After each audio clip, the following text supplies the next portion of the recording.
আসসালামু আলাইকুম। আজকে আপলোড দিব আমাদের 2025 সালের কক্সবাজার ভ্রমণের পার্ট 1। সো অনেকেই আমাকে জিজ্ঞেস করেছেন যে আপু কোন বাস করে ঢাকা থেকে কক্সবাজার গেলেন। তো আজকে আমি সেই বাসের রিভিউ দিব। প্রথমে বাসা থেকে বের হয়ে গেলাম আমি, মারুফ, ভাবি, মাসুদ ভাই আর মাজিন। আমরা গিয়েছিলাম কক্সবাজার ট্যুরে। তো আমরা উবার কল করেছিলাম সোহাগের কাউন্টারে যাওয়ার জন্য। উবারে আমাদের জায়গা হচ্ছিল না, কারণ আমাদের দুজনের কাছেই দুইটা বড় বড় কাঁধের ব্যাগ ছিল, দুইটা বড় বড় লাকেজ ছিল। সো আমি আর মারুফ একটা বড় লাকেজ কোলে নিয়ে বসেছি, আমরা পা পুরো শেষ। যাই হোক, এরপর আমরা চলে এসেছি সোহাগে। সোহাগের টিকিট আমরা আগে থেকেই কেটে রেখেছিলাম মিরপুর 12 থেকে, আর আমরা বাসে উঠেছি হলো কল্যাণপুর কাউন্টার থেকে। বাস ছিল 9:30টায়। তো এটা হলো সোহাগ পেস্টিজ ডবল ডিগার। আর এখানে আপনারা দেখতে পাচ্ছেন আমরা নিচতলায় ছিলাম।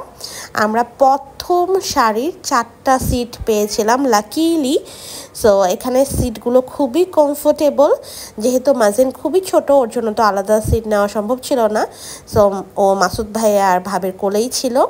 তো এরপরে আমরা চিপস অ্যান্ড কোক এগুলো নিয়ে অ্যাকচুয়ালি বসেছিলাম। এছাড়া তারা পানি দিয়েছিল অ্যান্ড ব্ল্যাঙ্কেট দিয়েছিল। তাদের সিটগুলো খুবই কমফোর্টেবল, আপনারা খুব ইজিলি সিট কিন্তু উঁচু নিচু করতে পারবেন অ্যান্ড ঘুমিয়ে ঘুমিয়ে কমফোর্টেবলভাবে যেতে পারবেন। এছাড়া সামনে একটা সিট ছিল, সেখানে কিন্তু একদম মানে স্লিপিং বেড আছে, সো সেটার টিকিট আলাদা।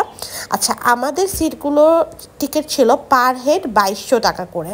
সো সোহাগ পেস্টিজের টিকিটের দাম এরকমই থাকে 2200 টাকা। সো আমরা এরপর চলে এসেছি হলো কুমিল্লাতে হাইওয়ে ইনে। অ্যান্ড এখানে দেখতে পাচ্ছেন মাজিন ঘুম থেকে উঠে কান্না করছে, আর আমরা ভাত অর্ডার দিয়েছি। সো ভাতের জন্য ওয়েট করছিলাম। এখানে আমরা ডিনারটা কমপ্লিট করব আর সেটার ভিডিও নিচ্ছিলাম। হোটেল হাইওয়ে ইনের খাবার সবসময়ই মজা হয়, আর সোহাগ সবসময় এখানেই থামে, কারণ আমি ঢাকা থেকে কক্স যতবার বাস করে গিয়েছি ম্যাক্সিমাম টাইম সোহাগ পেস্টিজে গিয়েছি, যদি আমি প্লেনে না যাই। বাট মাঝে একবার একটা স্লিপিং কোচে গিয়েছিলাম লাস্টবার, সেটা খুবই বাজে ছিল। আচ্ছা, এখানে হোয়াটসঅ্যাপ নাম্বার দিয়েছি, কারণ আপনারা যারা মনিটাইজেশন কোর্স করতে চান অফলাইন অথবা অনলাইন, তারা কিন্তু এই হোয়াটসঅ্যাপে যোগাযোগ করতে পারেন। কারণ আমরা এখানে খাবারের ভিডিও কেন নিচ্ছি সেটা মনিটাইজেশন কোর্সের সাথে রিলেটেড, সেটা আমি জানিয়ে দিব। আর এখানে দেখতে পাচ্ছেন এই হোটেলের ব্যাকগ্রাউন্ডটা খুবই সুন্দর ছিল, আর আমি খুব খুশি ছিলাম বেসিক্যালি।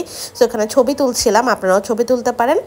আর দেখেন সোহাগের এই জানালা থেকে ভিউ খুবই সুন্দর লাগে, অ্যান্ড কত কমফোর্টেবলভাবে আমি পা উঠিয়ে রেখেছি। আর হোটেল থেকে আমি এই সন্দেশটাও নিয়েছিলাম, এটা খুব মজা ছিল।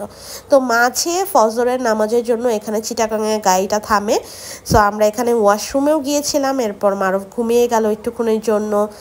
আর এরপর এটা ফোর সিজনে 10 মিনিটের ব্রেক দিয়েছিল, অ্যান্ড তখন আমরা কিছু খাইনি, জাস্ট একটু ফ্রেশ হয়েছি। অ্যান্ড আমি একটু ছবি ভিডিও নিয়েছিলাম এখানে, কারণ আমার ফোর সিজন খুবই ভালো লাগে, অ্যান্ড এখানে আমার অনেক ছবি ভিডিও আছে। বেসিক্যালি আমি আগে সবসময় প্লেন করেই কক্সে যেতাম, বাসে যেতে খুব ভয় পেতাম। বাট সোহাগে যখন থেকে চড়া শুরু করেছি খুবই ভালো লেগেছে। অ্যান্ড সোহাগে একটু লেট করে পৌঁছায়, বাট খুব সেফলি কিন্তু আপনারা যেতে পারবেন। সো নেক্সট ব্লগের জন্য ওয়েট করুন। নেক্সট ব্লগে আমরা দেখাবো ঢাকা থেকে কক্সে যে আমরা প্রথম কোন হোটেলে উঠেছিলাম। এরকম রেগুলার ট্রাভেল ব্লগ দেখতে আমাদের পেজটা ফলো করে রাখবেন।